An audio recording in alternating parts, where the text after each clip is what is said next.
All right, good morning. Let's just do a quick little video here explaining a little bit about the addition rule, which you took notes on and started yesterday. Forgive me, but I'm looking right here and realizing I spelled addition wrong, and it's going to bother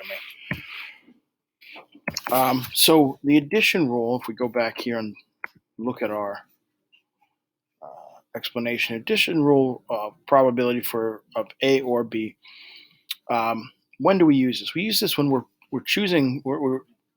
We have an event occurring and there are a probability experiment occurring and there are multiple acceptable outcomes to that probability experiment.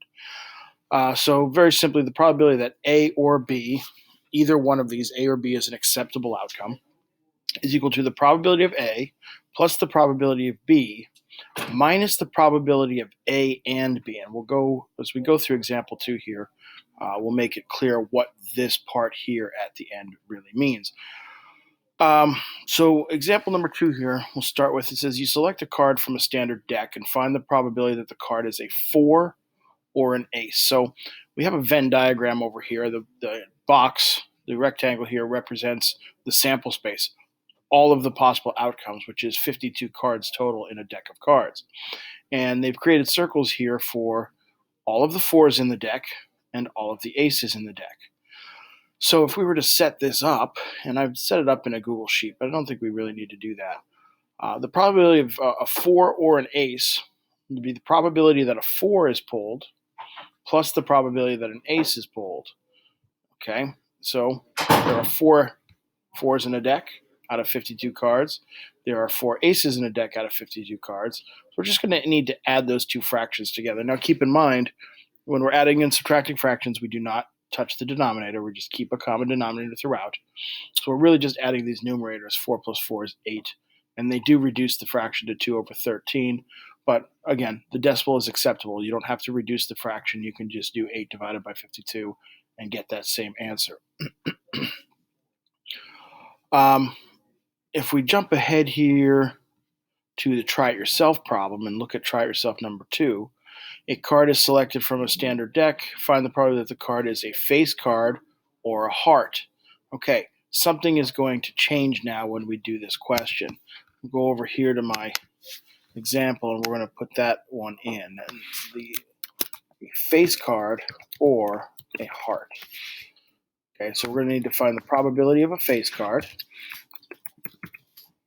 That's event A. We're going to have to find the probability of a heart as event B. And lastly, we're going to have to find the probability of a face card and a heart. And that's what's going to make this one just a little bit different than the first example. And the reason I wanted to go over this one. So in a deck of cards, we have 4 suits, 13 cards in each suit. So our face cards are our jack, our queen, and our king. We don't count the ace as a face card. So there are 3 cards that we have to worry about: jack, queen, and king. And those each occur 4 times. That's going to give us a total here of 12 out of 52 cards.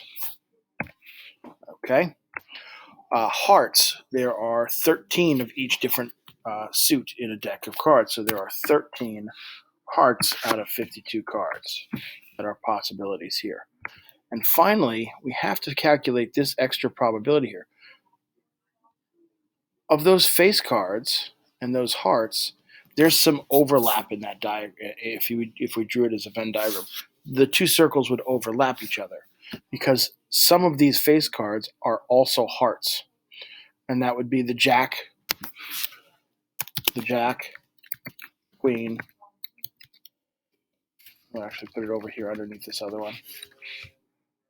We know what we're talking about. The jack, the queen, and the king, hearts.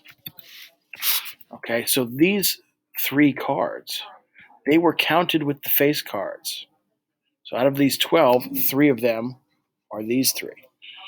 But these 3 cards were also counted with the hearts, which means these 3 cards were counted twice. So if we just added these 2 numbers together, it's a 25 out of 52. That would not be accurate because these 3 cards were counted in both groups. So we have to subtract out at 3 out of 52 because there are 3 cards in the deck that are both face cards and hearts at the same time. So when we look at that addition rule and it has that subtraction at the end of it, that's the probability of both of the two things, the event A and event B, occurring at the same time. It's very easy to demonstrate this type of question with pulling cards out of a deck. Very simple rule here. 12 plus 13 is 25, and 25 minus 3. Our actual answer to this question, the probability of a face card or heart, is going to be 25 minus 3, 22 out of 52. So I hope that clears up a little bit about how we use the addition rule. In some cases, this won't matter. There won't be any overlap between the two groups, such as the first example that they showed us with the hearts and the aces. There's no such thing as a 4 of ace, so we don't have to worry about subtracting that probability out. But when we get to something like face cards and hearts, we have to consider that some of the face cards and hearts occur at the same time, and we have to subtract that out of our probability. So I hope that was helpful, and if you have any other questions, just shoot me an email or ask me in class today. Thank you.